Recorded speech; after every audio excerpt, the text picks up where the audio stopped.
nous, à l'EEB, travaillons sur les fondations fondamentales de l'organisation, sur le failure mode possible d'une organisation. OK?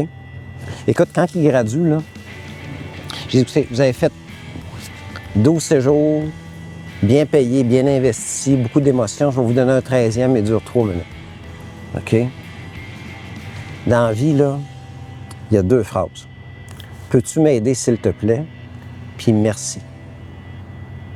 Quand vous allez avoir du trouble, OK? Peux-tu m'aider, s'il te plaît? Ça va sans doute résoudre 90% des problèmes auxquels vous pouvez faire face. Mais il faut avoir l'humilité de le demander, puis il faut avoir la gratitude de dire merci. Puis un jour, cette grande roue qui tourne là, vous serez cette personne-là qui répond à quelqu'un d'autre un jour. Le Fonds de solidarité FTQ est fier de présenter Les Dérangeants. Que vous souhaitiez devenir les premiers, les meilleurs ou les plus grands sur le marché, on prête main forte à des entreprises aux 4 coins du Québec. Au fond, on fait plus qu'investir. On s'investit dans vos projets.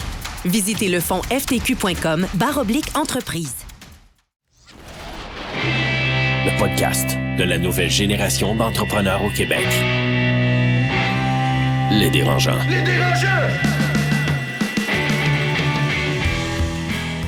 Déjà 8 saisons pour Les Dérangeants, le podcast que vous connaissez, le podcast de la nouvelle génération des entrepreneurs qui est fièrement présenté par le Fonds de solidarité de la FTQ et propulsé par Astérix de Québécois. J'aurais pu inviter une Elisabeth Abatiello, un Étienne Crevier, un Philippe Lamarre, mais aujourd'hui, c'est avec Farnel Florent qu'on va rencontrer un entrepreneur assez connu dans le milieu du Québec Inc., que moi je connais depuis une quinzaine d'années, que j'ai eu la chance de côtoyer. Et donc, je suis très, très content aujourd'hui de revoir après un peu plus d'une dizaine d'années. Alors, Farnel, quand tu es arrivé, tu disais être quand même assez excité. Oui, très excité. Sa réputation le précède. C'est une sommité, aussi une inspiration de résilience, un beau modèle. Donc, j'étais très contente de faire la connaissance. Alors, aujourd'hui, on reçoit Marc Dutil. Bonjour, Marc. Bonjour, Dominique. Bonjour, Farnel. Bonjour. Comment vas-tu? Première question. Comment vas-tu aujourd'hui? C'est une question à 5 piastres, ça? Celle-là, non. Marc a déjà été mis au courant qu'il y aurait des questions payantes tout à l'heure. Ceux-là sont gratuites. Je fais tout le temps la même déclinaison. Ma santé va bien, ma famille va bien, l'entreprise va bien, les petits-enfants, tu sais. Fait que le grand cercle autour de moi va bien. On est en août 2025. Puis c'est drôle, juste hier, je disais à quelqu'un...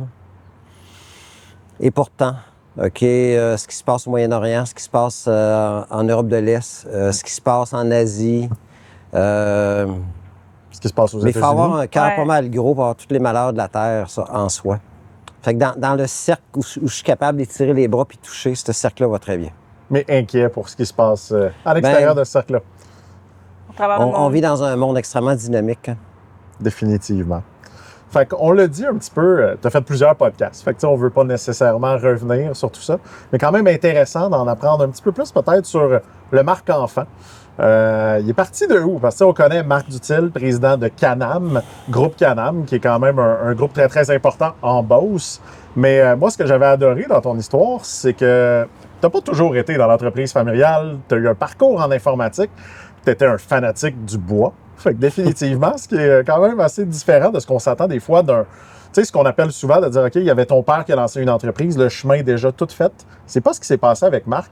Fait que si tu veux nous raconter un petit peu le petit Marc, est-ce qu'il savait qu'il allait devenir entrepreneur? Partons du 8 ans. Évidemment, il y a Marcel Dutil qui est une sommité, un entrepreneur, comme tu as dit dans plusieurs podcasts, un bâtisseur, je pense, insatiable, incapable de s'arrêter. Cette image-là, comme un père, comment tu t'es défini, puis comment, est-ce que tu savais qu'un jour tu allais reprendre la relève, ou c'était pas du tout quelque chose que tu ressentais? Oh mon Dieu, tu as 20 questions dans la première phrase. Ouais. Tu te rappelles, j'ai un trouble d'attention. Écoute, il y a un système qui s'appelle l'énéagramme, okay, qui est assez structuré, ça fait longtemps que les gens utilisent, qui essaye de typer les gens, de les catégoriser. Moi, dans l'énéagramme, je suis un profil performant. OK. Puis, c'est un profil qui vient quand on est très jeune. Fait que pour survivre, chaque être humain vient au monde, regarde le soleil, regarde les menaces, regarde les plaisirs. Puis comment je survis dans tout ça? Mon système de survie, c'était la performance. D'accord. Fait que j'ai une bonne note à l'école, papa, maman vont être contents, I live to see another day. OK, là, J'ai gagné le match de tennis. Ils m'ont recruté dans l'équipe de hockey. Être bon, performer, être un gagnant, c'était mon système de survie. OK? Puis, quand tu me demandes marque enfant, la projection de ça, c'est que ce comportement-là rendu adulte est un peu dangereux. Parce que tu veux t'élever au-dessus des autres, tu veux gagner parce qu'à un moment donné, tu ne sais plus pourquoi. Tu veux impressionner papa, tu ne sais plus pourquoi. Tu veux impressionner les amis, tu ne sais plus pourquoi. Donc, un peu éternellement insatisfait. Fait que mon système de survie à moi, c'était d'être un performant. Puis, écoute, je me rappelle de ça depuis que je suis tout jeune. Okay? Puis, est-ce que ça venait d'une certaine pression familiale, si tu penses, ce système de performance? Parce que quand même un nom à porter, d'utile en Beauce. Donc, je veux dire, est-ce qu'il y avait une certaine pression ou tu penses que c'est simplement inné dans toi? Ou parce que tu voulais être aimé? Ben toi aussi. On veut tous? Tous. On veut tous? Ouais. Tous. Non, je reviens au mot parce qu'il est quand même assez clair. Survivre. Ouais. OK? Survivre une journée à l'école quand les autres enfants te traitent de millionnaire, puis tu sais pas c'est quoi. OK? Survivre quand que... Écoute, porter le nom, ça veut dire que c'est ça que tu fais, c'est comme ça que tu te comportes. Mon grand-père m'a déjà dit, il me semble que t'es pas assez bien habillé pour sortir. C'est pas rien que la faute à mon père, là, tu sais, c'était des attentes. Puis à un moment donné, essayer de remplir les attentes des autres, c'est un chemin vers le malheur. Il n'y a pas grand bonheur à rencontrer les attentes des autres. Mais on m'a donné aussi beaucoup de curiosité. Mon cerveau fonctionne. Tu sais, j'ai tout le temps aimé lire. J'avais des bonnes notes à l'école. Les profs m'amenaient dans un petit projet spécial. Je suis né le 25 décembre. Puis, être né le 25 décembre au Québec, ça veut dire que tu es le plus jeune de l'équipe de hockey. C'est vrai. C'est ça que ça veut dire au Québec. OK? Mon frère est né le 7 février. Il a fait le midget 3A. Moi, je suis né le 25 décembre. Ils m'ont mis dehors des Mantam. OK? Fait que Puis j'étais 4 pouces trop court aussi. Mais j'ai tout le temps voulu apprendre, performer. J'avais des bonnes notes sans travailler. J'étais un petit gars en santé, puis bien chanceux. Et qui en donnait. Et dans ton parcours, tu t'es lancé en informatique? Fait qu'au tout départ, moi évidemment, on est tous les deux des passionnés d'informatique. Moi, quand j'écoutais justement des podcasts tout à l'heure que tu as fait, puis quand j'ai entendu, mes logiciels étaient dans tous les ordinateurs Mac qui sortaient. Ouais. On dirait que j'ai réalisé quelque chose d'un marque qu'on ne connaît pas. Parce qu'évidemment, tu es associé à une entreprise qui est beaucoup plus industrielle. On le disait tout à l'heure, hein, des poutrelles, fait quelque chose, mais tu as un parcours en informatique. Moi, j'aimerais ça que tu reviennes un petit peu sur ce moment-là. Qu'est-ce qui fait que tu t'es lancé en informatique, lancé ton entreprise? Qu'est-ce qui a fait peut-être que tu as quand même décidé de revenir? 1978, j'ai 13-14 ans. En fait, j'ai 13 ans, j'ai eu 14 ans à Noël. Il y a un monsieur à l'usine de Saint-Jean qui s'appelait Raymond Dallaire. Dans un village, il y a un gars qui a un CB avant les autres. OK? Raymond Dallaire, c'est lui qui avait une radio amateur avant les autres, c'est lui qui avait une bebelle avant les autres. Puis à un moment donné, il a dit à mon père, il dit, Marcel, le futur, là, va chez Radio Shack, achète un ordinateur. C'est ça. C'est ça le futur. Mon père, inspiré par un collègue visionnaire, s'en va acheter un TRS 80 chez Radio Shack. Puis écoute, ça me fait vieillir, là, mais avec une cassette, puis avec une affaire. Puis quand tu ouvrais l'ordinateur, il y avait un curseur vert qui clignotait. Ouais. OK? Puis là, tu regardes le curseur, il faut que tu fasses quelque chose. Fait que tu rouvres le livre. Programmation. Puis écoute, là, c'était puissant. OK? Je changeais pas le monde, mais la machine m'écoutait. Puis un an plus tard, j'ai enseigné l'informatique au secondaire. À 15 ans? À 15 ans. OK? Fait que là, ceux que ça attend, venez le jeudi à 3 heures, il y a un cours d'informatique. Puis quand je suis arrivé à l'université, je me rappelle, le premier cours à l'université, le prof, après la classe, il dit « Toi, reste ici. » Ah ouais.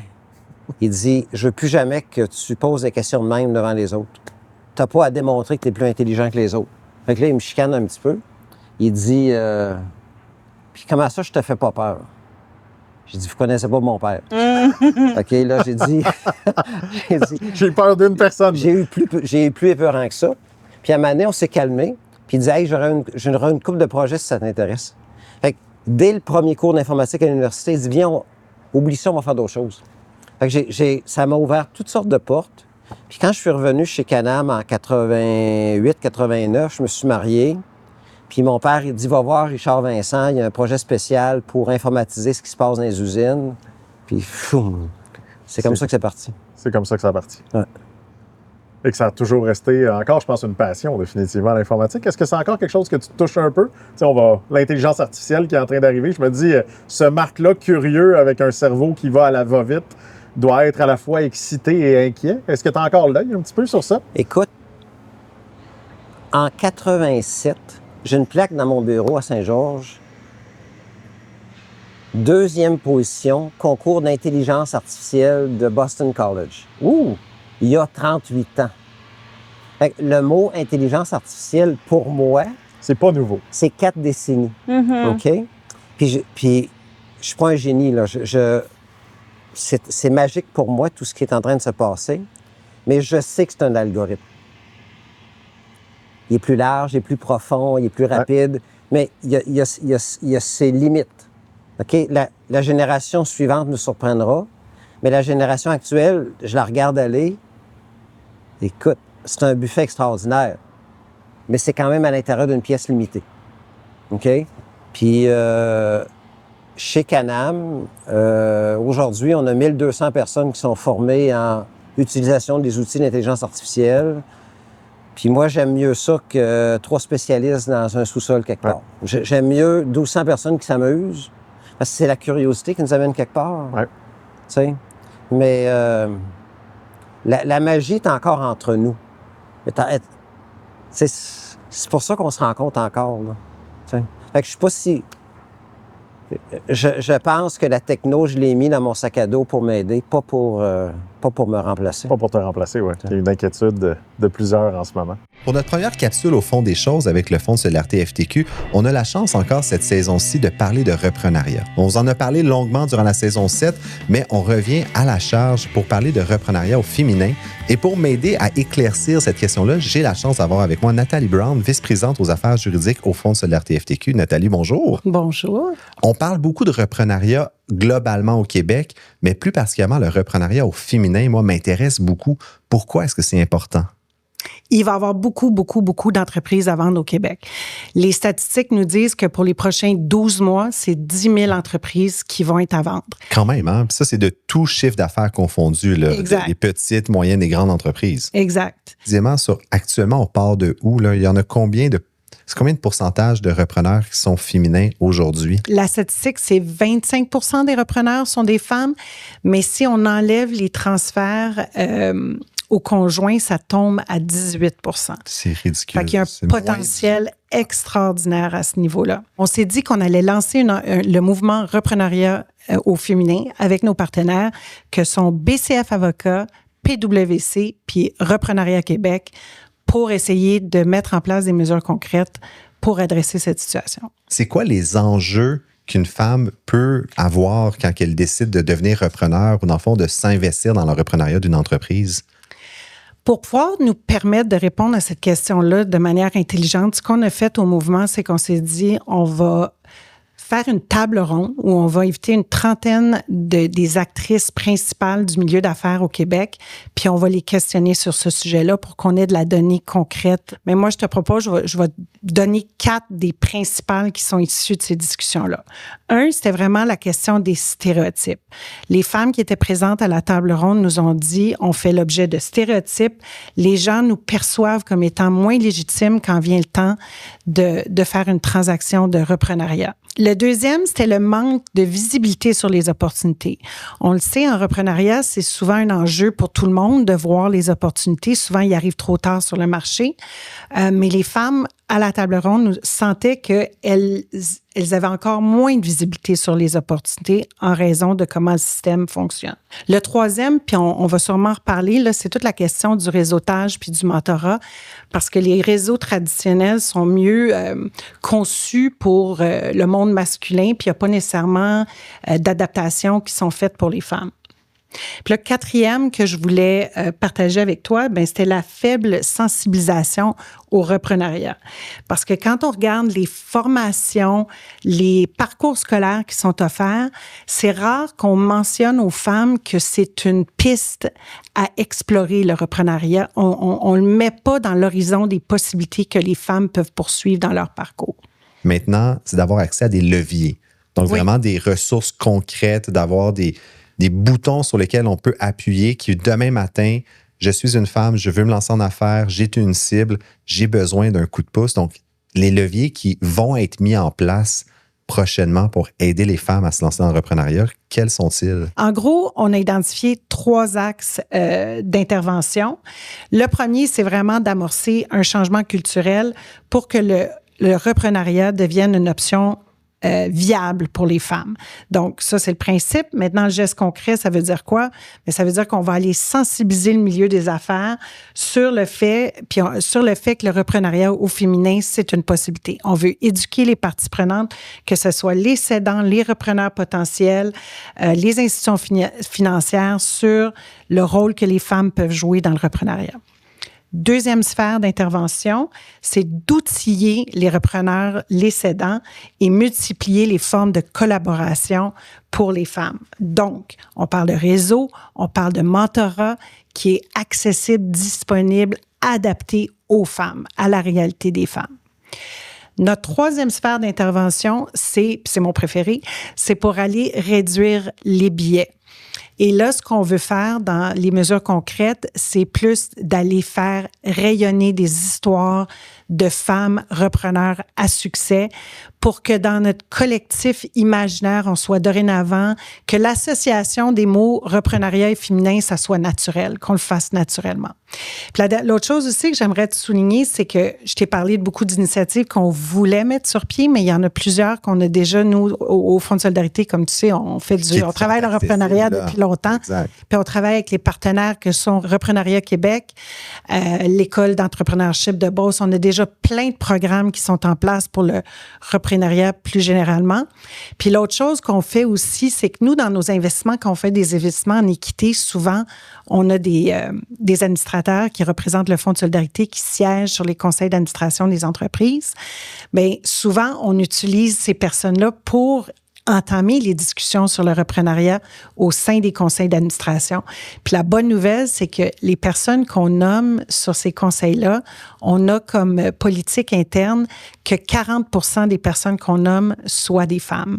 Explique-moi, Nathalie, comment le fait d'avoir davantage de repreneurs féminins va aider le reprenariat au complet pour le Québec? Étienne, si tu me permets, je vais te donner une partie de ma réponse qui va venir de ma tête, puis l'autre partie de ma réponse va venir de mon cœur. La partie qui vient de ma tête, bien, on a besoin de repreneurs au Québec. Il n'y en a pas assez. Les femmes représentent un bassin incroyable, potentiel de repreneurs. C'est des mathématiques. C'est pas plus compliqué que ça. C'est du gros bon sens. La partie qui vient de mon cœur va te dire qu'au Fonds de solidarité, la diversité, ça fait partie de nos valeurs.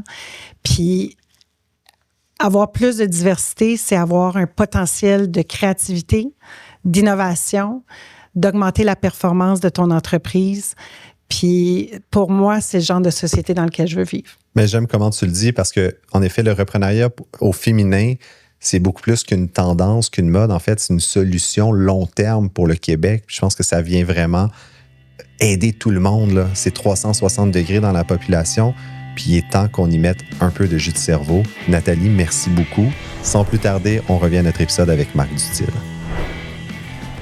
Et donc, tu as fait un parcours chez Canam dans lequel tu as été un petit peu balancé de gauche à droite, probablement par ta curiosité ou ta capacité d'adaptation que tu avais fait.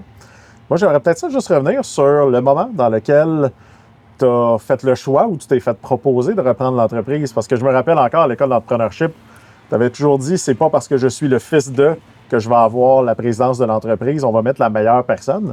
Mais ça s'est avéré que ça a été toi. Ce moment-là, est-ce que tu penses que réellement, c'est pas à cause de ton nom, à cause de ce que tu étais? Puis comment tu l'as vécu de passer ce flambeau-là? Pour moi, le mot « reprendre », là, il y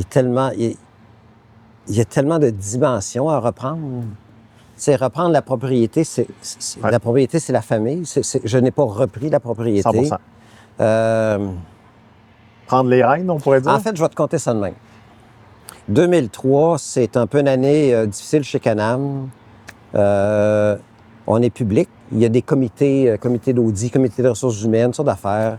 Le mardi, c'est la réunion du comité de ressources humaines. Le mercredi, c'est le conseil d'administration. Le mardi, au comité de ressources humaines, je participe, puis ils m'annoncent qu'ils vont, le lendemain, proposer ma nomination comme président. Fait qu'à 38 ans, OK, je vais être nommé président d'une entreprise à la bourse. Je sais que je suis le fils de l'autre.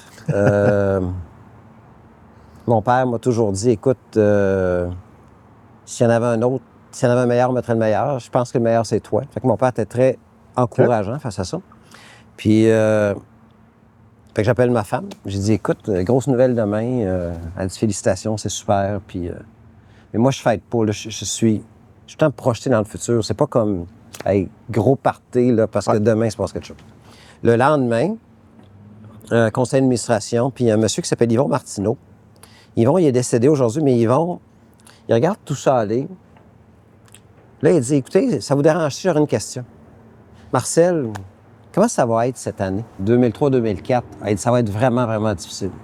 Là, il se revient vers moi, il dit, Marc, il dit, écoute, je te félicite, mais veux-tu vraiment devenir président dans une année qui va être si difficile? Pourquoi tu laisses pas ton père faire 1 an ou 2 dans la tempête, puis... Le reprendre après. Tu sais? Ouais. Faut que j'appelle ma femme, mais honnêtement... À ce jour, je suis fier d'avoir répondu et ça ne change rien. J'ai jamais été pressé. Tu sais, ambitieux, mais pas pressé. Ouais. Puis ça, là, écoute, là, pour tous ceux qui écoutent, là, l'année d'après, j'ai été nommé président l'année d'après. Fait que j'ai eu 1 an pour voir venir. Ouais. Okay, j'ai eu 1 an pour voir venir. 1 an de transition. L'erreur...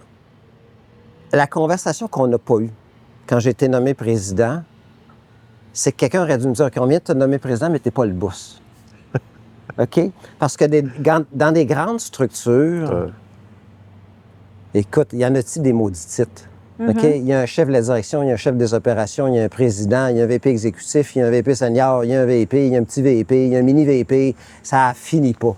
OK? Puis à un moment donné, on te donne une promotion, puis tu penses que tu es le boss. Ouais. Tu es au sommet de la pyramide. Oui. Mais tu ne l'es pas. Ouais. Puis ça m'a pris un petit peu de temps à comprendre ça. Pourquoi c'est important d'avoir cette conversation-là? Parce que c'est la posture. OK?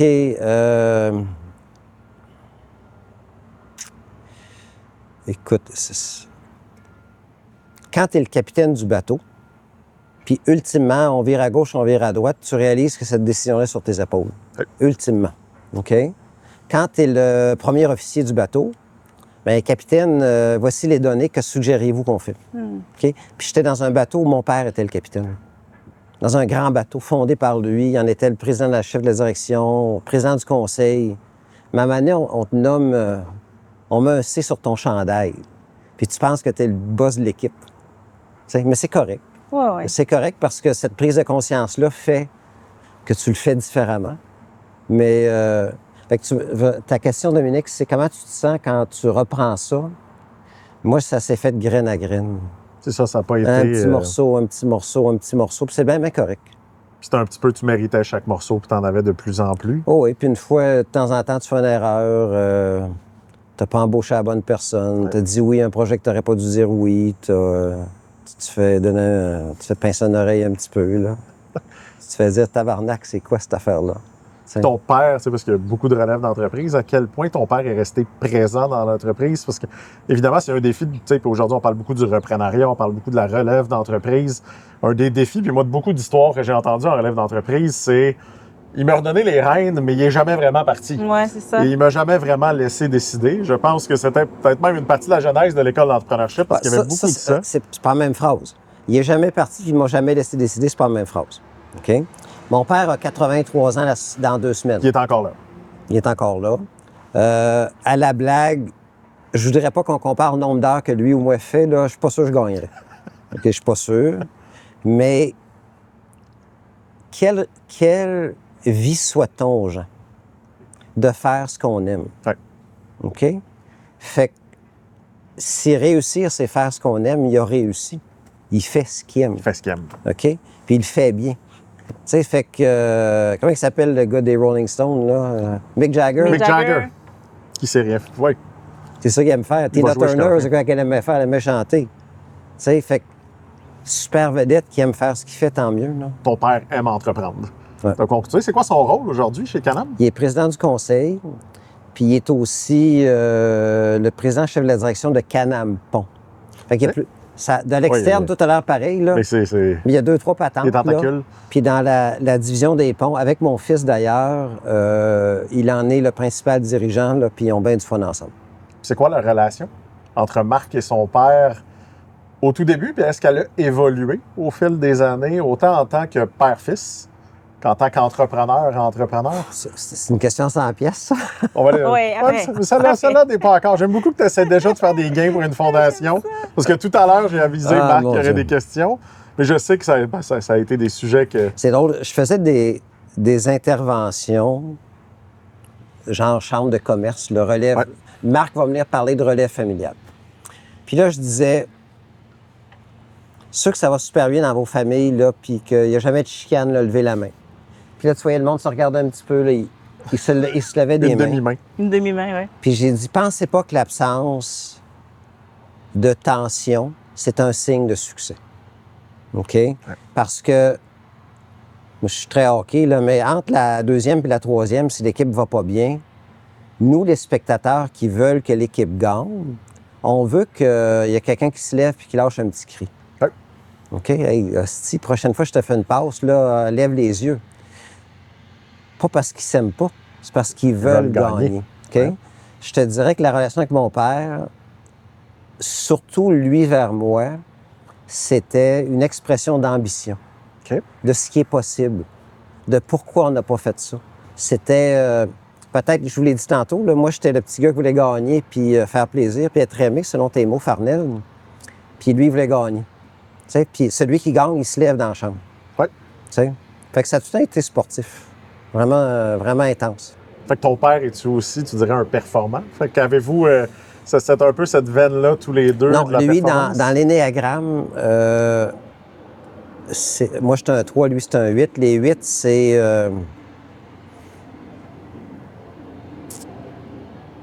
le défendeur de la tribu. OK. Puis qui veille au bien de la tribu, puis qui est en charge de la tribu. C'est lui qui est en charge. Un bon père de famille. Ouais. Ouais. C'est ça son profil. Sa performance, là, c'est je m'occupe de ça, là, puis dites-moi ce qui se passe, puis je vais vous aider. Puis un des risques des performants, parce que tu sais, souvent performance vient avec l'aspect effectivement d'aller plus vite que les autres, vient parfois par un aspect extrêmement compétitif. À quel point ça peut rentrer peut-être en compétition avec l'aspect du travail d'équipe, de travailler ensemble? Si tu le dis, mon père est un peu plus le bon père de famille, de ton côté, tu veux gagner. Est-ce que tu veux gagner à tout prix? Je ne pense pas, mais j'essaie de comprendre un peu Moi, c'est une de mes difficultés. Ça a été une discussion avec mon équipe de direction. Je ne pense pas que je suis un bon joueur d'équipe.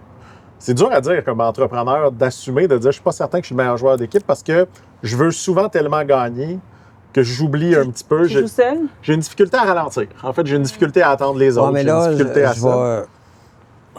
Mon équipe m'accuse d'être trop humble. Ça te va, là? Non, pas de vrai, là. Marc, pourquoi on parle pas de nous autres?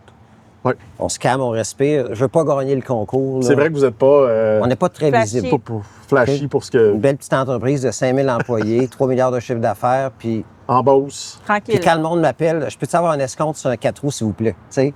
Ouais. Ils connaissent pas nécessairement Canam.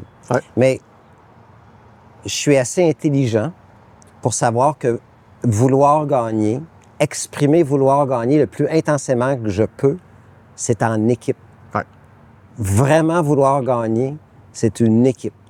OK? Ouais, parce que quand tu arrives seul au sommet, il n'y a pas de plaisir. C'est impossible. Fait que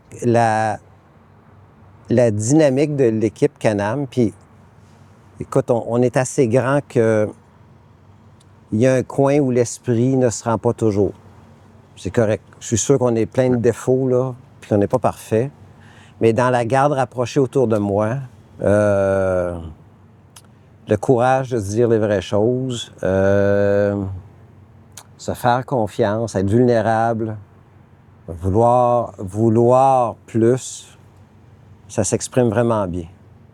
OK, là, puis il se passe des belles choses. Là, je pense à un moment spécial, là, quand quelqu'un dit « Écoute, donnez-moi 2 minutes, je suis pas content, je vais vous le dire pourquoi. » C'est la richesse qui se crée quand ça s'exprime, ça. Puis ça ne s'exprime que quand on est en confiance. C'est parce qu'on se la ferme, là. Quand on n'a pas confiance, on se la ferme. Exact. T'sais. Fait que moi, je pense que l'équipe dont j'ai le grand privilège d'être entouré, elle veut, comme moi, gagner ensemble. T'sais. Exact. Une équipe de gagnants. Oui. Et suite à ça, donc, Can-Am a grandi, a été une entreprise publique. Tu l'as dit, très difficile, je pense, d'être... Puis on n'en a pas beaucoup au Québec, hein, des gens qui sont allés publics, des entreprises publiques. Ça a été un moment assez difficile. Et un retour au privé, tu dirais, c'était quoi? C'était ce pourquoi vous avez vous êtes allé chercher des partenaires et vous avez décidé de reprivatiser l'entreprise? Bien, en 84, le go-no-go, d'aller public ou pas, la bonne décision, c'était d'aller public. Il y avait, à ce moment-là. Il y avait des privilèges aux investisseurs, il y avait une source de fonds, il y avait une volonté des autorités d'éduquer les Québécois sur les marchés financiers. C'était sous Parizeau, je pense. Oui, c'était les programmes RAE de M. Parizeau. Puis il n'y avait pas... L'entrepreneur pouvait être maître de son autobus. Il pouvait le diriger. OK? Puis il était capable de dire aux investisseurs, avec tout le respect qu'il leur devait, là, asseyez-vous, vous n'êtes pas obligé de rester. Voici la porte de sortie, voici la porte d'entrée, mais c'est moi qui mène. OK? Puis, d'une difficulté à l'autre, puis mettons que le summum des difficultés, c'est Enron au début des années 2000, mais d'une difficulté à l'autre, les contraintes imposées aux gestionnaires, au conseil d'administration, autant qu'aux gestionnaires, font en sorte que les règles de 84 n'étaient plus les mêmes. Être public, dans les dernières années où on l'était, divulgation de tes résultats aux 4 mois, aux 3 mois, au et trimestre. tu ne peux pas la partager à l'interne. On a des milliers de personnes qui travaillent pendant des semaines et des semaines pour des résultats. Ils n'ont pas le droit de savoir. Ils n'ont pas le droit de savoir avant les autres. OK? La publication de la rémun de tout le monde, la publication de tes plans stratégiques, la publication des mauvaises puis des bonnes nouvelles. Écoute, dans un sport extrêmement compétitif comme le nôtre, tu te promènes tout nu puis tout le monde voit tout. Oui. OK? Puis, mais ça coûte cher se privatiser. Parce que tu veux avoir une relation de respect avec les actionnaires qui t'ont accompagné. Tu veux que ça se fasse quand ils disent... De la bonne façon. Ils ont fait ça comme des grands. Il faut que ça se finisse bien. OK? Puis en 2016, on a eu un projet Atlanta qui a été difficile. Oui. On a divulgué l'information. Le prix de l'action a coupé en 2. Puis mon père, il dit, écoute, voici la fenêtre. OK? Voici la fenêtre de ramener ça privé. Puis c'est ça qui s'est passé. Content aujourd'hui d'avoir fait ça? Faut pas... OK, j'allais dire faut être fou pour aller public. Il y a des gens qui sont publics qui sont pas fous, OK? Mais... Merci de le spécifier. C'est pour une entreprise comme la nôtre, OK? Qui est cyclique, qui est en projet, qui est hyper concurrentielle, on n'a pas d'affaires à être public. Pas une seconde, jamais. OK? Puis aujourd'hui, il y a tellement de fonds disponibles pour des entreprises qui veulent financer de la croissance. Avant, c'était même pas souvent un choix d'être public, c'était la seule façon de financer aussi les entreprises. Ouais. Ce qui est un gros changement, définitivement, dans cet horizon-là. Mais non, moi, je referais jamais ça. Je pense même pas que tu aurais pu venir au podcast avec une entreprise publique parce qu'il y aurait eu une liste de 2 pages de qu'est-ce que tu as le droit de dire ou de pas dire. C'est définitivement une pression aussi sur l'entrepreneur. Puis t'oublies pour qui tu travailles. Ouais. Tu sais, moi, je travaille, mettons, ex-aequo, là, le collègue et le client. Okay. OK, là, le collègue et le client, là, qui créent l'écosystème où l'entreprise peut survivre puis réussir. Puis les actionnaires. Puis aujourd'hui, il y a 3 groupes d'actionnaires chez Can-Am, la famille, la caisse puis le fonds. On est all-in autour de la table pour le succès à long terme de l'entreprise. OK? Mais ils savent que collègues et clients créent la recette de succès pour nous autres. OK? Quand tu es public, il y a un analyste de XYZ qui dit nous sommes déçus, nous pensions que, pourquoi ils n'ont pas fait ça, ils devraient vendre cette division-là. Qui n'est pas un entrepreneur. Non. T'oublies pour qui tu travailles. Ouais. Tu sais. Oui, puis ça, je suis d'accord que ça doit être profondément frustrant en tant qu'entrepreneur. Ouais. Définitivement quelque chose d'assez marquant. Puis moi, je me rappelle, ce que c'est connu, c'était Public Canam, puis on le sentait un petit peu à ce moment-là, vraiment, cette pression. Peut-être que sur 10 ans, les marchés publics finissent par avoir une évaluation juste d'une entreprise. Mais quand ça va trop bien, on a l'air bien trop intelligent. Puis quand ça va mal, on a l'air d'une gang d'idiots. Mais on est les mêmes personnes. Tu sais, on n'est pas... Puis quand ça va... Une entreprise qui sait apprendre, se relever et corriger un moment difficile, elle est plus forte. Mais c'est jamais reflété dans la valeur de l'organisation. Tu sais. Puis maintenant qu'on a parlé de Canam, je pense qu'on en parle beaucoup, j'ai envie un peu plus de parler de marque. Parce qu'il y a marque à l'extérieur aussi de Canam, tu sais, qui est définitivement, je pense qu'on peut le survoler, bien, il y a eu la fondation de l'École d'entrepreneurship de Beauce, qui a été un moment assez marquant. C'était quoi la genèse de ce projet-là? Pourquoi se lancer dans ce projet-là? Puis si tu avais une petite rétrospective à faire sur le début... Ah, tu m'as volé ma question. Sur le début, moi j'y étais, j'étais C4, donc je constate que je faisais partie un peu des gens qui embarquaient dans quelque chose qu'on savait pas trop quoi. Aujourd'hui, on est rendu à la C quoi, à l'École d'entrepreneurship? On vient de lancer la C29. Donc la C29, il y a eu un chemin. Tu as manqué les G, on est rendu à la G. Oui, ça commençait les G20, G. je pense. Là. Ça commençait les G. En fait, on a 50 cours de lancer. Puis il y avait aussi les camps pour les jeunes qui avaient eu la chance de faire, qui avaient commencé à ce moment-là. Ouais. Fait que pourquoi lancer une école d'entrepreneurship en Beauce? Je pense que en Beauce, la réponse est facile, du moins de mon impression. C'est la question que tu voulais me poser, hein, c'est ça? Oui, la rétrospective. Oui. Bien, je dis souvent au monde, c'est parce que j'ai dit non. OK? On voulait... OK. Pierre Bégin, André Roy et Jacques Lucier. OK? OK, on a parlé de hockey tantôt. Je joue au hockey le lundi soir d'une ligue amicale. Pierre Bégin, qui est décédé aujourd'hui, qui était maire de Notre-Dame-des-Pins, vient me voir. Il était goaler de l'autre équipe. Puis il dit, Marc, il faut qu'on te voie. Puis ça, Marc, il faut qu'on te voie à Saint-Georges. C'est OK, il y a un projet, ils ont besoin d'argent. C'est ça. Puis il dit, on est trois, on va aller te voir. Puis ils veulent que je ramasse des sous pour que le centre universitaire des Appalaches, à Saint-Georges, puisse donner plus de cours au bac à la population locale sans qu'elle aille à se déplacer à Québec ou ailleurs. OK. Donc, avoir un campus. Fait qu'on va ramasser de l'argent, puis on va faire ça. Puis, expliquez-moi ça lentement, là, je veux comprendre. Puis j'ai dit, OK, je vais ramasser 300-400 000 piastres. Vous allez donner ça à des profs de Québec qui vont descendre sur l'autoroute, qui vont donner un cours, puis qui vont partir pour souper à la maison le soir. Il reste quoi quand le 400 000 est dépensé? OK, il reste des traces de pneus sur l'autoroute. Ils n'ont rien construit, ils n'ont rien investi, ils n'ont pas créé d'emploi. Puis on a donné... Puis là je glisse dans le manque de respect, là, mais on a donné un cours de marketing qui se donne à 8 autres places au Québec, là, pas sûr. OK? Il n'y a pas l'esprit Beauceron derrière. J'ai dit, qu'est-ce qu'on pourrait enseigner chez nous qui ferait que les gens viendraient chez nous? OK? Légitimement, là. Fait que Jacques Lucier, qui était, lui, maire de Sainte-Clotilde, a déjà été responsable du programme d'MBA à l'Université Laval. OK? Puis on commence à brainstormer, puis il dit, ça s'enseigne-t-il l'entrepreneuriat? OK? Puis là, je me rappelle, Pierre et André disent, ouais, mais c'est pas pour ça qu'on est venu ici. Oubliez ça, les gars, c'est pas ça qu'on va faire. Jacques, il dit, je prends 2 semaines, je fais le tour des universités du Québec, je regarde ce qui s'enseigne en entrepreneuriat. Le ground zero de l'EB, c'est ça. C'est ça. OK? Puis 2 semaines après, Jacques Lucier revient, puis je pense à Jean-Marie Toulouse, qui était au HEC à l'époque, là. Jean-Marie écrivait beaucoup sur l'entrepreneuriat, mais tel un anthropologue. OK? L'université regardait le phénomène que vous êtes. OK? Puis là, je vais écrire un livre sur vous autres. Un entrepreneur, c'est une bébite qui... OK? Mais on n'enseignait pas à l'entrepreneur. Ouais. Puis dans toutes nos recherches qu'on a faites, j'ai fini devant un gars qui s'appelle Henry Mintzberg, qui enseigne au Executive MBA de McGill. Puis M. Mintzberg, il dit, le VP de Lufthansa pense que je suis un génie. Parce que j'ai une théorie, il prend des notes, il trouve ça génial, il est capable de l'appliquer. L'entrepreneur qui fait des portes et fenêtres pense que je suis un idiot.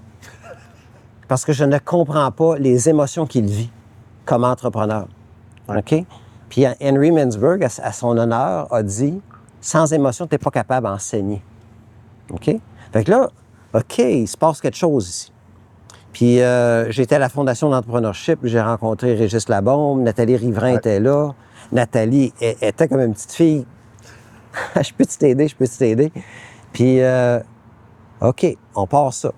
Katia Renaud, Mario Girard, la gang originale. De la Fondation d'entrepreneurship. J'ai un chum qui s'appelle Jacques Martel qui a dit « OK, moi, je vais vous faire une bâtisse. J'ai dit « Moi, je vais m'occuper de l'argent. » Puis on a... écoute, tu pars une business, tu vas demander à des clients potentiels seriez-vous intéressé à ce service-là que je vais vous vendre? Puis on demandait combien seriez-vous prêt à payer pour venir à une école en Beauce qui ne diplôme pas, qui n'a jamais gradué personne. Mais M. Coutu, M. Baudouin, M. Ben Sadoun, M. Lemaire vont venir enseigner. M. Godin. Ça n'a pas de bon sens. Mais qu'est-ce qui était ton rêve pour l'école? Comme quand tu l'as fait, tu te dis, moi, je veux que cette école-là soit 3 petits points. C'est tellement important ta question. Quand tu dis « j'ai un rêve », tu as le droit d'arrêter ou pas. Tu as le droit de continuer. Tu en es le propriétaire. Oui. C'est mon rêve.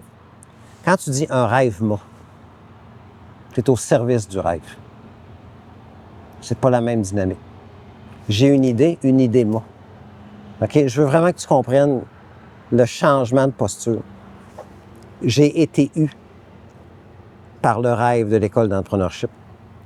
Toutes nous autres, on est au service de cette idée-là. Cette idée-là nous a eus. OK? Fait que c'est pas j'ai eu l'idée m'a eu. OK? Puis ensuite, tu la vois prendre forme. Elle te fait des bebailles, et l'autre bord, tu la suis parce qu'elle devient quelque chose, elle grandit à mesure que tu la suis. Puis on était tous au service de cette idée-là qui nous a eus. OK? Puis moi, j'ai eu la chance, Dominique et moi, on en a parlé un petit peu tantôt. Moi, j'ai vécu dans l'extrême proximité de l'entrepreneur fondateur. Puis là, sans filtre. Mais c'est pas tout le monde qui a cette chance-là. OK? Fait que comment on fait pour recréer un milieu où on crée cette proximité-là? OK? Bédaine à bédaine. OK? Porte fermée, sans filtre, entre des entrepreneurs à succès et ceux qui rêvent de les suivre. Puis là, ça a pris forme. Puis là, tu demandais à un entrepreneur, porte fermée, qu'est-ce que tu aurais voulu savoir? À la Chambre de commerce, il dit j'ai bien fait d'aller public en 87 parce que j'ai ramassé 50 millions, j'ai acheté mon concurrent. Mais quand la porte est fermée, il dit j'aurais dû rester en forme parce que je suis arrivé à 40 ans, je pesais 300 livres, puis j'étais plus capable d'avoir l'énergie. J'aurais dû m'occuper de ma famille. Ouais. Parce qu'après mon premier divorce, j'ai réalisé que j'avais échoué quelque chose. C'est pas ça qu'il dit devant la Chambre de commerce. Mm-hmm. C'est ça qu'il dit dans les murs de l'école. Mm-hmm. Quand mon associé me disait que je me trompais, je me sentais tellement brillant que dit, toi, je t'écoute pas. M'ont dit qu'il avait raison. Mm-hmm. OK? J'aurais-tu dû l'écouter?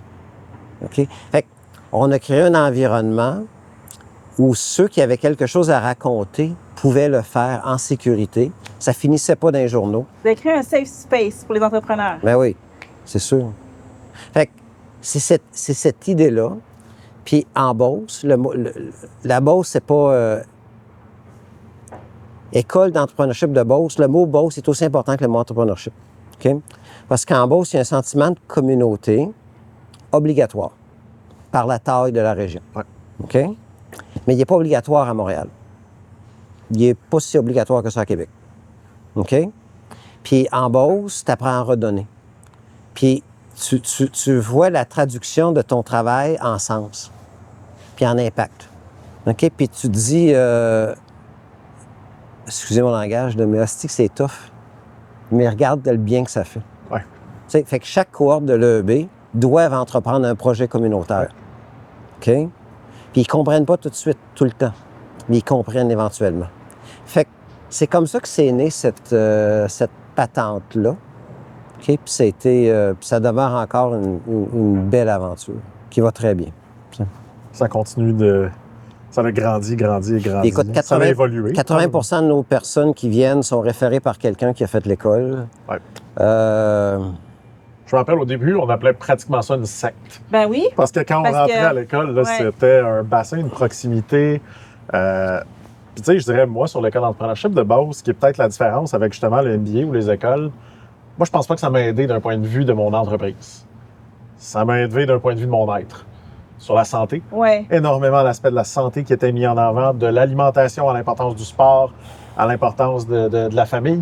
Donc, pour moi, ça a beaucoup plus été au niveau personnel qu'il y a eu qu'au niveau de l'entreprise. Parce qu'un des dangers que moi j'avais connu dans l'école d'entrepreneurship de base, c'était aussi, j'étais peut-être un peu jeune quand je suis rentré à l'école, puis tu voyais des marques d'utile. Tu voyais des Aldo Bensadoun, tu voyais des Laurent Baudouin. Je me rappelle, il y avait eu un séjour sur les acquisitions. Puis là, la personne disait comment il avait fait 28 acquisitions, que ça avait été extraordinaire. Le petit Dominique, il rentrait le lendemain au bureau, puis il voulait faire des acquisitions. T'sais, il était prêt à le faire. C'était réellement comme si tu te faisais mettre de la dynamite dans le cul, si on peut le dire comme ça. Et tu avais peut-être ce besoin, mais moi, je peux dire, l'école, est-ce que ça m'a aidé? Moi, à la fin de l'école, j'ai fait un échec. T'sais, ce qui veut dire que j'ai pas fait un échec à l'école parce qu'ils ne diplôment pas. J'en aurais sûrement fait un s'il y avait peut-être des examens. Mais j'ai fait un échec. Mon entreprise, malheureusement, tout perdu. Donc, j'ai eu cette aventure-là. Mais je peux le dire, d'un point de vue de l'humain, c'était réellement quelque chose qui n'existait pas et que j'ai jamais retrouvé. J'ai été dans des EO, des YPO, différents groupes. Ce que l'école avait créé, c'est pas... En tout cas, moi, j'ai pas réussi à le retrouver. Je connais qui ont fait l'école, ils le voyaient vraiment comme si c'était comme le Harvard au Québec de l'entrepreneuriat. Puis ils allaient là-bas pour les connexions, le réseau de contacts. Ouais. Ils allaient là-bas pour développer le savoir-être entrepreneurial, se faire coacher par... Tu sais, comme les chats font des chats. Fait que, tu sais, les chiens font pas des chats. Fait que, tu sais, on est d'accord que si je veux pouvoir être le meilleur, faut pas que je sois le plus smart dans la salle, je vais m'entourer des meilleurs. Puis ils allaient aussi, je pense, pour les connexions, les affaires. Mais est-ce que c'était pour apprendre à être entrepreneur de côté scolaire, comme faire un MBA? Non, définitivement pas. Mais même aujourd'hui, ceux qui font l'exécutif MBA, là, ils vont pour le réseau de contacts aussi. C'est juste que c'est les professionnels, c'est une autre track. Parce que connais-tu Indira? Indira Maudit. Oui, tout à fait. Tu parles comme elle. Tu trouves? Oui. Ah, quel compliment je vais lui dire.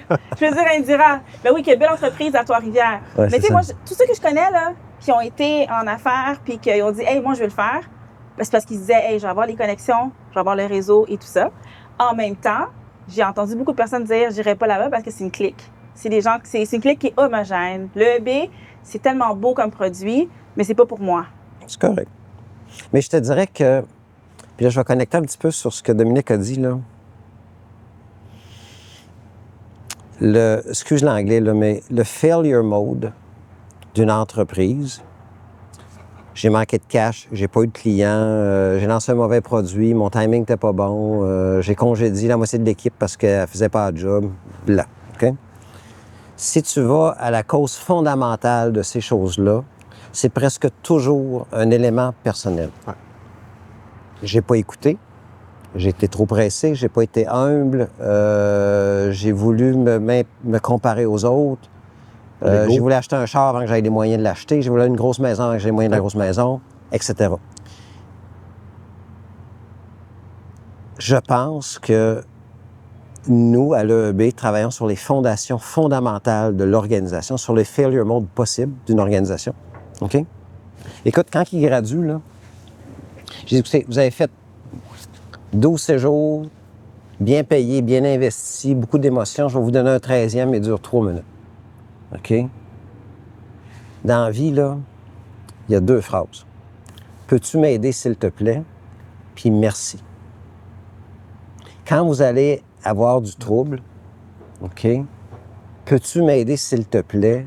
Ça va sans doute résoudre 90% des problèmes auxquels vous pouvez faire face. Mais il faut avoir l'humilité de le demander. Puis il faut avoir la gratitude de dire merci. Puis un jour, cette grande roue qui tourne là, vous serez cette personne-là qui répond à quelqu'un d'autre un jour. OK? Moi, en 91, une année très, très difficile pour Canam, je me rappelle, je suis dans la voiture avec mon père. Puis j'ai dit, pas comment qu'on fait pour passer au travers d'un moment où tout a l'air de pas passer. Bien, il dit, quand ça allait bien, j'ai jamais abusé des gens. Maintenant, c'est j'ai fait les 2 coups de téléphone que je pouvais faire. Les gens ont accepté de m'aider. OK? Puis ces gens-là, on les regarde en super-héros. Tu sais, Laurent Baudouin, quand il venait à l'école, il parlait fin des années 70. Il fait chaud, il n'y a pas de neige, on vend plus de skidoo. OK? Puis là, il y a quelqu'un qui l'invite pour une session de réflexion sur la croissance d'entreprise, les grandes tendances. Puis il dit, hey, j'ai pas le temps d'aller là, il faut que je vende des skidoo. Ouais. Puis à un moment donné, il dit, OK, j'ai accepté parce qu'il y avait du monde intéressant. C'est devenu mes chums pour la vie. Puis j'ai réalisé qu'il fallait que je diversifie l'entreprise. OK? Ça fait que le EB, c'est...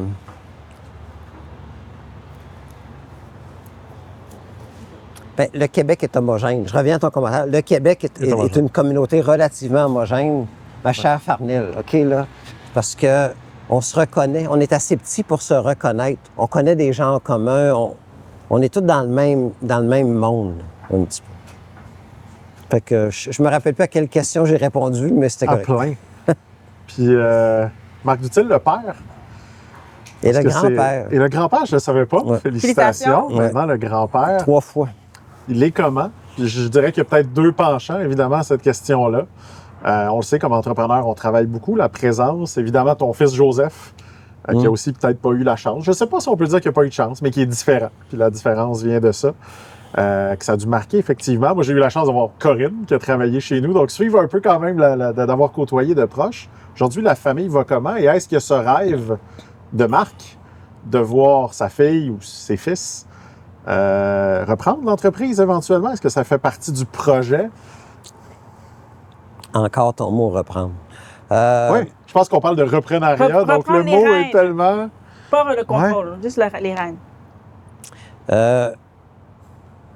Les 3 enfants que j'ai envoyés dans l'usine à 14 ans sont aujourd'hui chez Canam. Fait que Corinne, Mathias et Simon. Simon à Sherbrooke, il y a un poste de supervision. Mathias, direction générale chez Les Ponts avec son grand-père. Corinne, directrice du marketing communication chez Canam. Ils ont chacun leur rôle. Justine est aux États-Unis avec son conjoint américain qu'elle a marié, dans le Maine. Et Joseph est à la maison. Est-ce que c'était leur choix d'aller chez Canam ou ça a été... C'est une entreprise assez grande. Est-ce que c'était leur choix? Moi, je pense... j'ai la théorie des chiens puis des chats. OK? Je pense qu'il faut élever ses enfants comme des chats. OK. OK? Parce que la relation entre un chien... Je m'excuse, le mot chien, je veux que vous le traduisiez dans sa version la plus appropriée. Ça va? OK? Mais la relation d'un chien avec son maître, elle n'est pas une relation de santé. Non. Il y a une dépendance. Ouais. Si je suis gentil, j'ai un bonbon. Si je suis pas gentil, j'ai une talouche. OK? Tu peux pas laisser un chien 3 jours à la maison en voyage. Puis le chien, il est comme... il veut se faire flatter, là, tu sais. Il veut être aimé. Tu m'aimes-tu, tu m'aimes-tu, tu m'aimes-tu? OK, là. Puis le minou, il apprend rapidement qu'il est responsable de son bonheur. Qui va naviguer ces choses. Il y a une relation saine avec l'autorité. Il ne se soumet pas à l'autorité, il cohabite avec l'autorité. OK? Fait que moi, assez rapidement, j'ai dit aux enfants, j'ai dit, écoutez, là, je me suis fâché après un enfant pour de vrai une fois. Une fois. OK, là? Puis j'ai bien fait. On va demander c'était lequel. Mais c'est correct. Mais c'est... j'ai toujours pensé que je n'étais pas le père d'une famille de 5. J'étais celui qui avait un rôle à jouer dans la croissance de 5 personnes individuelles qui sont complètement... Puis grâce à Joseph. OK, Joseph qui a une déficience intellectuelle sévère, à qui Catherine et moi, là, un des deux en alternance, là, on y brosse les dents, on le rase, on lui donne son bain, il met son pyjama, là. Il a 28 ans, puis... ça va être ça toute sa vie. On a besoin d'un et l'autre, OK? Ouais. Fait que grâce à Joseph, je sais que j'ai 5 individus différents autour de moi. Puis des fois, je me fâche après, je me fâche. Quand quelqu'un dit « Ah, moi, je traite tout le monde pareil », ils sont pas pareils. Ils sont complètement différents. Ils ont des ambitions, des rêves, des expériences, des aspirations. Fait que j'ai la chance d'être entouré de 5 adultes complètement différents. Puis j'essaye de les traiter. Okay? Chacun a leur fréquence. On n'a pas tous la même fréquence. Ouais. Fait que ça, c'est Marc le père. Ouais. Marc le grand-père, C'est drôle, la première Mila, je dis « This is Uncle Mark ». Je n'étais pas capable de porter le mot grand-papa. Mais, qui est pourtant merveilleux. Ouais, c'est super le fun. J'ai juste hâte des amis à la pêche. En fait, il ne faut pas que j'aille hâte, il faut que je profite de maintenant, là, mais... Ouais, Marc est toujours en train de se projeter, dans le futur. projeter dans le futur. Le présent est toujours ça plus va me difficile. rattraper si je ne change pas. Hein? Et maintenant, il se voit où, Marc? Qu'est-ce qu'il y a encore à accomplir? Tu as sorti un livre, je pense que c'était le deuxième. Deuxième livre, oui. Deuxième livre. Pourquoi écrire un livre? Ça a été quoi le... Si on revient à la conversation de tantôt, une idée m'a eu. Mm-hmm. Encore Okay. une fois, tu t'es fait prendre. Une idée m'a eu qu'au Québec, Canada en général, Québec spécifiquement, parce que c'est mon univers à moi, les relations entre les Autochtones et les non-Autochtones, mettons que ça pourrait être meilleur. Puis comme j'ai eu la chance de rencontrer Mélanie Paul à l'EB dans la C6, Mélanie et moi, d'un rebondissement à un autre, on s'est rapprochés. Je me suis rapproché de sa famille, de sa communauté. On a vécu des expériences ensemble. Puis je suis un raconteur.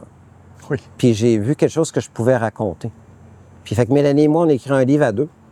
Okay, chapitre Mélanie, chapitre Marc, chapitre Mélanie. On raconte notre aventure.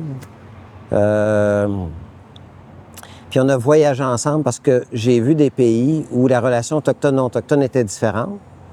On m'a bien averti de ne pas être un sauveur. Ouais. Tu sais, fait que ne t'invente pas sauveur, grand homme blanc, là.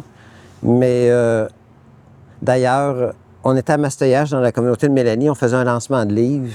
Il y avait, je sais pas, 35 personnes, puis une dame a dit « Monsieur Dutil, j'ai lu votre livre. » Oui. J'aime pas ça quand les Blancs racontent notre histoire. Ah. Là, mon battement de cœur. Ah. Puis elle a dit, je vous remercie de ne pas l'avoir fait. Ah, Et là, ça fait du bien. c'est bien. Fait que, écoute, il y a littéralement pas une semaine que je ne reçois pas un courriel de merci beaucoup, j'ai compris que ça m'a fait du bien. C'est pour ça que j'ai fait ça. Ah, puis marquer une personne, puis j'ai l'impression, tu sais, je viens de Saint-Félicien, fait que la communauté de Mastoyatch et la communauté avec laquelle j'ai côtoyé, grandi, Absolument. qui était très, très proche de chez nous. Je pense souvent que l'entrepreneuriat aussi, c'est, je pense, le remède aussi énormément à parfois cette frustration-là, ce désir-là de changer les choses. Et je pense que ce qu'on a besoin de plus, c'est justement des entrepreneurs dans ces communautés-là. Est-ce que tu penses qu'il y aurait un besoin d'une école d'entrepreneurship de Beauce pour ces personnes-là, justement, qui n'ont peut-être pas eu la même chance? Okay. Quelle personne? Je pense par exemple aux communautés autochtones. Ouais. Ce que je me rends compte, évidemment, souvent j'ai eu l'impression, aujourd'hui, moi je m'implique avec les gens de la DPJ. Ouais. Et ce que je me rends compte, c'est que ces jeunes-là qui ont eu une vie difficile, qui ont pas nécessairement eu de la chance, j'aime pas le mot chance, mais clairement ils n'ont pas eu de la chance, souvent cette frustration-là, quand elle est redirigée vers l'entrepreneuriat, redirigée vers cette frustration, ce sentiment de liberté-là, ça en fait des très grandes choses. Puis j'ai l'impression que l'entrepreneuriat n'est pas très, très présent dans ces communautés-là. Tu les as côtoyés, tu as écrit un livre. Mélanie est une entrepreneure qui vient évidemment de la communauté autochtone. C'est ça en train de lancer une autre idée, là? Je suis en train d'essayer qu'une idée accroche Marc. Non, mais je pense certain qu'en les ayant côtoyés, je pense que c'est des gens rentrer dans les détails, là, il existe au Québec des programmes pour entrepreneurs autochtones. Ça existe. OK? Est-ce que c'est des bons programmes? Parce qu'il existe beaucoup de Sûrement. programmes pour les Autochtones. Je pense pas qu'il existe. Mettons que tout est bon. Ça va, tout est bon. Tout OK? est bon. Mais sur le chemin de la réconciliation, je suis pas sûr qu'il faut segmenter, ségréguer. OK? Cohorte autochtone, 100%. cohorte allochtone, cohorte immigrante, couleur. Faut qu'ils viennent à l'école d'entrepreneurship de Beauce. Moi, je pense que la réconciliation, c'est faisons donc un petit bout de chemin ensemble. OK? Puis j'aimerais beaucoup mieux qu'à l'EB ou ailleurs, ou n'importe où, OK, là, il y ait une représentation relativement des proportions des gens sur le territoire. Femmes, J'aime ça. Puis que... Tu vois? J'aime comment il parle parce qu'en fait, ce qu'il dit, c'est ayons une approche beaucoup plus inclusive Oui. au lieu de faire des ghettos, Ghettoisés, puis de faire de la ségrégation, puis de dire on va mettre les Autochtones ensemble, Ouais. on va mettre les Maghrébins ensemble, de dire non, on veut plutôt avoir une représentation, puis avoir les conditions de succès aussi, parce que je pense que le modèle, en tout cas aujourd'hui, de ce que je comprends, il faut quand même avoir les conditions de succès. Peut-être qu'on peut faire un spin-off ou une autre approche pour les gens, mais oui. On doit les inviter plus. C'est ça, oui. Comment qu'elle s'appelle? Là? Je vais te... Excuse-moi, je cherche un nom, là, mais... Non, Marc ne fait pas du téléphone pendant l'entrevue, il est à la recherche d'un nom. Non, Céline. Il y a une Céline au Québec là, qui est spécialiste en DEI, là, puis inclusion. elle travaille beaucoup avec le QG100 puis d'autres organisations, là, mais c'est les mêmes mots, là. Exact. Okay. Être ensemble, c'est pas être vous d'un bord, nous de l'autre bord, puis... Fernand me disait que tu avais un scoop, peut-être, un projet sur lequel que tu n'as pas parlé, parce que tu l'as dit, je pense que ce que j'aime aussi, c'est la transparence de Marc qui a dit, j'en ai fait beaucoup de podcasts, j'ai pas envie qu'on reparle de ce que j'ai reparlé, peut-être plusieurs fois. Peux-tu nous en dire plus? Oui. Avant les questions à 100 et à 50 il y a 3 ans et 2 mois, ça va, là? Mon calendrier n'est pas pire dans ma tête. Là. Il y a 3 ans et quelques mois, on m'invite au gouvernement à... Monsieur Ducil, aimeriez-vous faire du service public? OK. Bien, je ne veux pas faire de politique. Je pensais qu'on allait avoir l'annonce de Marc Ducil se lance en politique. Ça aurait été un scoop, Marc, pour les dérangeants. C'est comme revenir une entreprise publique sur aller en politique. Je regarde les tourments que vivent les conseils d'administration de sociétés d'État. Ça ne m'intéresse pas tant que ça. OK? Puis, la personne à qui je parlais, je lui ai dit, écoute, je pense que j'écris mieux que je parle. Fait que donne-moi quelques semaines, je vais te revenir. Par écrit. Avec ce que je pense, puis je vais quand même prendre le temps de faire mes devoirs. OK? Puis, à cette époque-là, dans Le Devoir, il y a un monsieur qui s'appelle Louis Bernard qui avait publié un texte qui s'appelle « Comment réussir la régionalisation du Québec ». Okay. Parce que... Puis Louis Bernard était secrétaire général du gouvernement Lévesque dans les années 70. Puis le Parti québécois avait entamé une réflexion que si jamais nous recevons des pouvoirs fédéraux, OK, il va falloir doter les régions de structures pour qu'ils soient capables de recevoir des compétences provinciales. OK? Puis, ils n'ont pas cette mentalité-là, ils n'ont pas cette identité-là. Fait qu'il avait commencé un programme en 14 étapes pour doter les régions d'une structure beaucoup plus autonome et locale. Fait que moi, j'ai écrit un texte à ce monsieur-là que les grandes structures du Québec ne s'auto-détruiront pas. Elles ne s'auto-régionaliseront pas. OK? Puis, il faudrait... En fait, je vais le dire, là, c'est pas un grand secret, là, mais j'avais dit, faites un projet, un appel à projet. Ouais. Dites aux régions du Québec, municipales, MRC ou régionales, si on vous donnait un petit peu de lousse, si on vous donnait le droit de... la ville de Saint-Georges n'a pas le droit de gérer ses matières résiduelles. Ouais. OK? L'école, c'est à Côte-Nord, n'a pas le droit de changer la date que l'école commence et l'école finit. Okay, ce qui pourtant pourrait s'adapter à une réalité telle régionale. région n'a pas le droit de restructurer la façon qu'on s'occupe des aînés, etc. Donc, c'est tout le monde pareil. Il y a en masse de problèmes, en masse de place. Puis, faites un appel à projet des régions. Si on vous donnait dans un secteur d'activité un peu d'autonomie, que feriez-vous? Vous allez avoir 50 mauvaises idées, 10 pas pires, puis 5 coups de génie. OK? Puis les coups de génie, bien, c'est quelque chose qui pousse, qui inspire. Puis on va sans doute commencer à créer un peu de fierté puis d'autonomie régionale pour reprendre en main les choses. J'ai jamais eu de réponse. OK? Fait que là, quand j'ai été voir M. Bernard, j'ai dit, on peut-tu parler de ça un petit peu? C'était quoi vos plans puis tout ça? Puis l'année dernière, on m'invite à intervenir en Beauce pour le 50e anniversaire de notre organisme de développement économique sur le thème « Bâtir une région ». Fait que j'ai eu la parole devant 500 quelques personnes, puis j'ai dit, regardez à quoi ça ressemblerait se doter d'une autonomie, puis une autonomie qu'un A minuscule, OK, là, d'une autonomie régionale où certains des enjeux sont traitables localement parce qu'on a les ressources, le vouloir, puis c'est de l'énergie gratuite de régler des problèmes locaux. Il y a du monde prêt à s'impliquer. Il n'y a pas d'énergie gratuite d'un plan provincial. OK? Puis, on a lancé un mouvement qui s'appelle Une Beauce. OK. Puis, écoute, il y a un site web, il y a au-dessus de 150 personnes qui se portent bénévoles pour donner un coup de main. OK. Mais on m'a demandé d'attendre à l'automne parce qu'il y a les élections municipales au mois de novembre. On a 2 préfets sur 3 qui vont être renommés. On a 2-3 maires sur 3 qui vont être renommés dans nos villes principales. Et là, on va... Mais mon rêve, c'est que on réduise la dépendance émotive, OK, au pouvoir central lorsqu'on a des enjeux locaux, puis où on a les ressources puis le savoir de les résoudre. OK? Puis je pense que c'est sans doute la façon la plus efficace d'améliorer la vie des gens, OK? Localement. Que votre municipalité ait le droit d'eux, Ouais. puis que votre quartier ait le droit d'eux, puis que votre association de parents ait le droit d'eux. Tiens. Fait que c'est ça mon projet. Super. Unebourse.com, ma chère. Unebourse.com. Puis le but, évidemment, c'est que ça aille dans toutes les régions. Mais non, Donc, mais écoute, c'est on pas... commence par la Beauce. C'est mais pas le une Beauceron idée, chauvin, là. C'est le Beauceron qui dit... Le monde de Rimouski vont dire « Hey, mon Dieu, as-tu vu ce qu'ils font en Beauce? » La gang de Drummondville vont dire « As-tu vu ce qu'ils font en Beauce? » C'est de polliniser. C'est ça mon rêve. Pas les nous C'est ça mon inspirer. rêve. Question dérangeante? On rentre dans les questions dérangeantes, qui est le dernier segment de l'entrevue. Ça fait déjà 1 heure qu'on se parle. Le temps passe à une vitesse très rapide. Donc, je te rappelle le concept. Donc, le concept des dérangeants, un peu comme, je pense, l'école d'entrepreneurship, on considère qu'il faut redonner. Donc, on a un budget aux dérangeants dans lequel on redonne. Donc, la première chose qu'il faut que tu détermines, c'est à quelle fondation tu aimerais qu'on donne ou que tu donnes, parce qu'on verra, ce sera à décider. Donc, choisir la fondation de ton choix. Combien tu donnes?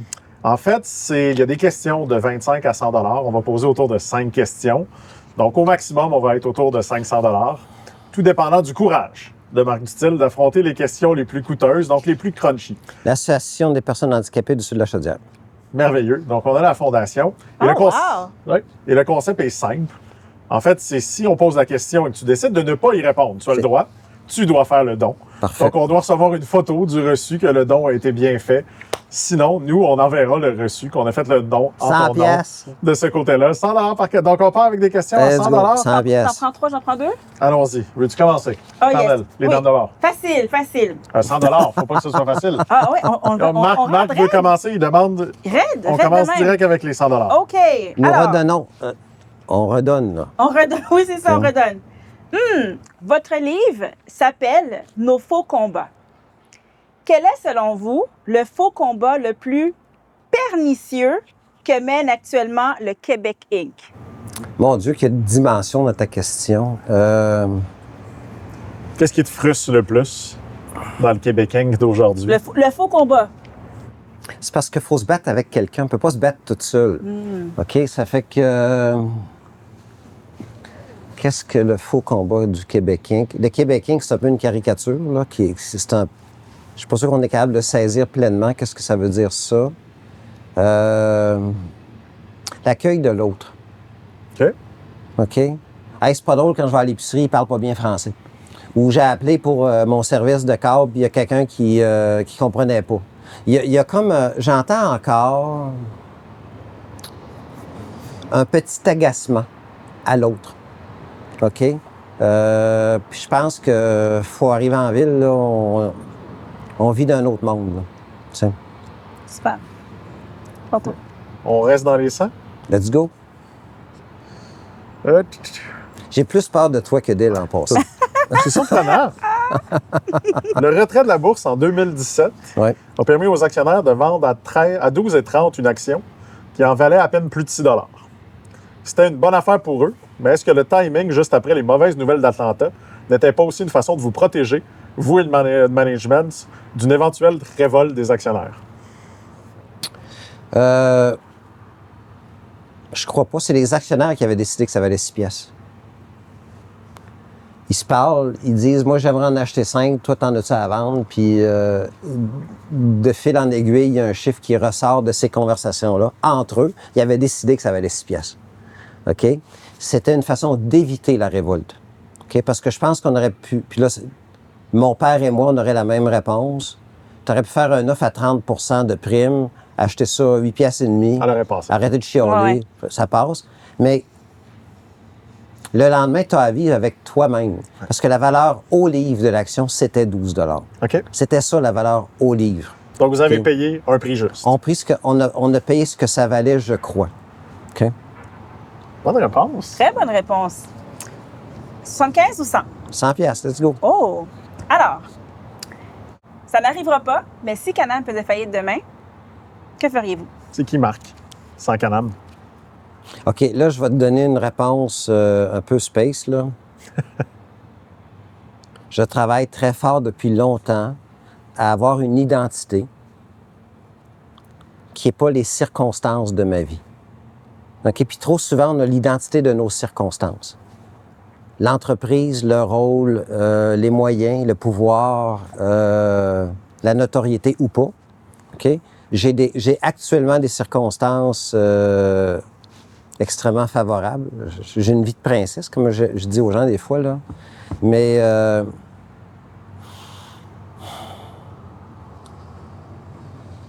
je suis une personne qui a la chance. Je suis une personne dans une vie qui va être trop courte. Je suis exposé à des choses extraordinaires. J'essaie de tout le comprendre puis de le redonner. Mais je suis préparé à une question où je ne suis pas que le fils d'eux, je ne suis pas que le conjoint d'eux, je ne suis pas que le père d'eux, je ne suis pas que le président d'eux.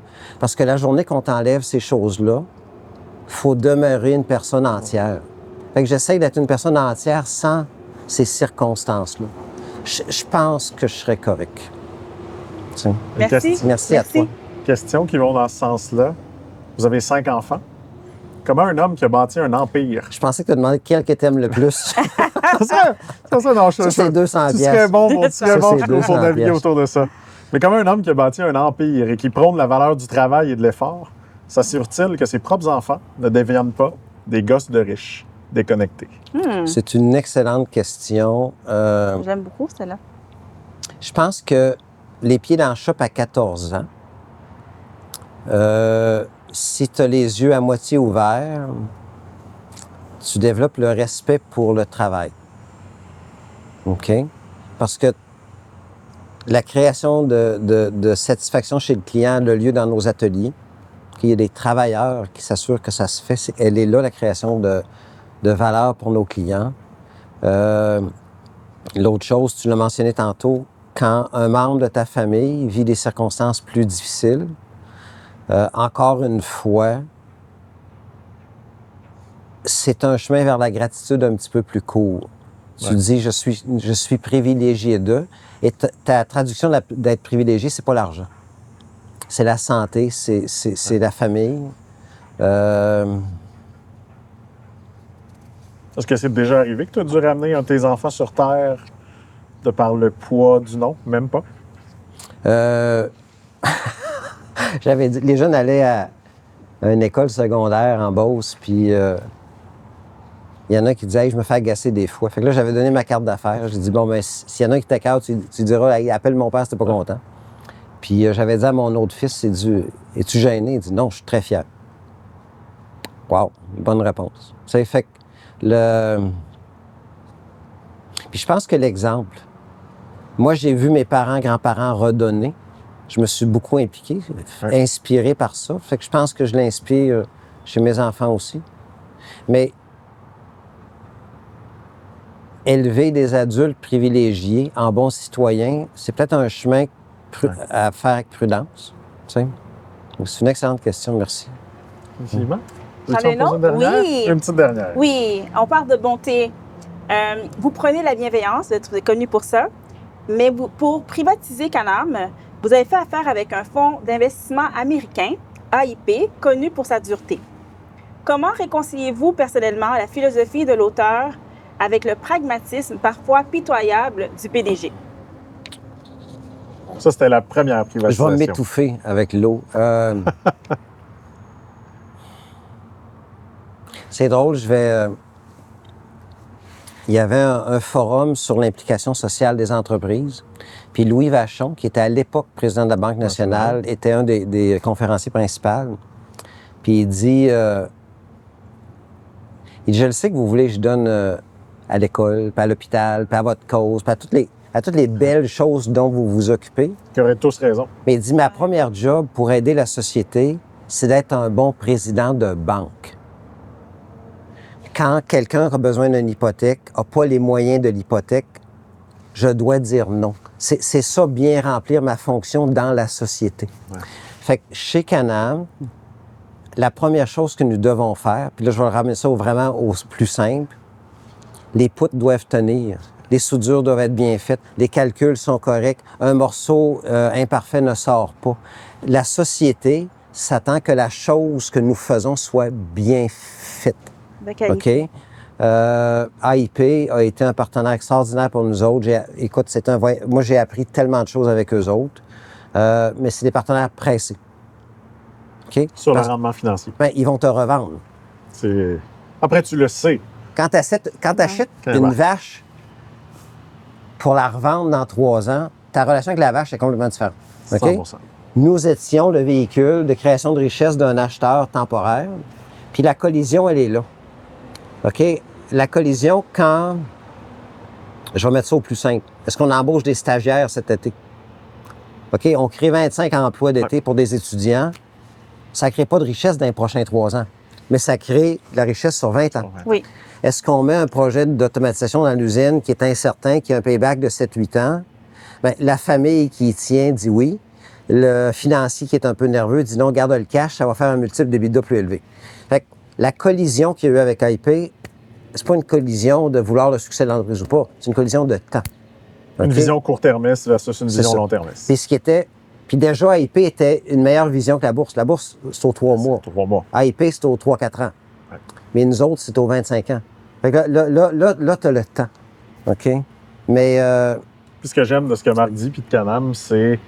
Je pense qu'un des grands dangers quand on est financé, tu sais, toi aussi, tu as du capital risque, du capital risque, c'est de se mettre à travailler pour nos investisseurs.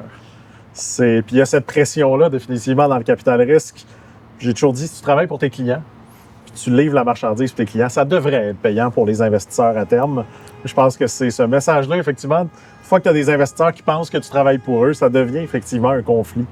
Puis un petit peu difficile. Farnell, écoute, là, aux 4-5 ans, là, il y a des vagues difficiles.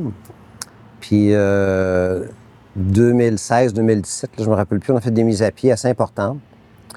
Puis il y a un monsieur qui travaille chez Can-Am, il va peut-être se reconnaître. Puis il dit à sa mère, il dit, ça n'a pas de bon sens, elle marque comme le voisin dehors. Parce que son voisin travaillait dans l'entreprise. Parce que toi, tu les croises, les gens que tu mets dehors à l'épicerie, là, en Beauce. Oui. Puis sa mère a dit, écoute, c'est des milliers de familles dont ils ont à s'occuper, pas juste du voisin. Puis souvent, ça rend pas la décision plus facile, mais ça rend la décision bonne. OK? Puis je sais exactement de qui qu'on parle. La personne qui a perdu sa job cette journée-là travaille encore, est un fournisseur chez nous. Je l'ai vu hier. OK? Puis on se parle. C'est pas weird. OK? Mais le capitaine doit prendre des décisions qui protègent l'entreprise. T'sais. C'est selon moi ce qui fait la différence des dynasties entre un bon PDG puis le courage. Ouais. Je pense à l'épisode qu'on a eu avec Judith de Cookit au tout début, qui disait qu'en fait, ce qui a amené l'entreprise à échouer à la fin, c'était son incapacité de prendre ces décisions-là par amour, d'une certaine façon, parce qu'elle se disait, c'est ma famille, c'est mes amis, c'est mon cocon. Et à force de ne pas prendre ces décisions-là, ben tout le monde perd sa job. C'est souvent comme ça que ça termine. Mais une fois par année, je dis, écoutez, gang, on n'est pas une famille. On est une équipe. On est une équipe. On est une équipe. Avec tes analogies du sport et du hockey, définitivement. Il faut scorer. Il faut scorer, il faut gagner. Qu'on soit en bourse, qu'on ait des investisseurs ou pas, ça reste la réalité de l'entreprise. Hein. Ouais. Et je l'ai souvent dit, pour distribuer la richesse, il faut faire de la richesse. Donc, il y a aussi cet aspect-là. Je pense que si Can-Am n'avait pas eu du succès, il n'y aurait pas d'école d'entrepreneurship de Beauce, il n'y aurait pas eu ces fonds-là. Donc, ça crée des petits. Je pense, merci Marc. Merci d'avoir accepté notre invitation. Oui, de prendre le temps de venir parler, de venir partager. Comme tu as dit, moi, tu as dit, si je réussis à marquer une personne, ça va avoir été ça. Moi, je pense que tu en as marqué beaucoup plus. Moi, je t'ai fait une dédicace à mon livre. Je l'ai dit, on ne s'est pas parlé depuis des années, mais j'ai souvent des réflexions sur des trucs, parfois même challengeantes. Je me rappelle, juste en te recevant, Marc nous avait donné un atelier sur l'importance d'être préparé. et extrêmement préparé. Je suis quelqu'un qui est très peu préparé, qui est beaucoup plus. Et ça reste quelque chose qui m'amène toujours à réfléchir sur il faudrait peut-être faire le petit extra effort ou le petit supplément. Et il y a des voix comme ça qui te restent dans la tête. Fait que merci d'avoir pris le temps de venir nous parler aujourd'hui. Alors, merci tout le monde. Ce fut un super épisode des Dérangeants. Suivez-nous sur l'entièreté des plateformes, que ce soit Spotify, que ce soit Apple Podcasts. Sur YouTube, évidemment, n'hésitez pas à faire un petit like et à suivre la page, ça nous aide énormément. Et on se revoit bientôt pour un prochain épisode de Les Dérangeants. À bientôt. Le podcast de la nouvelle génération d'entrepreneurs au Québec. Les Dérangeants. Les Dérangeants!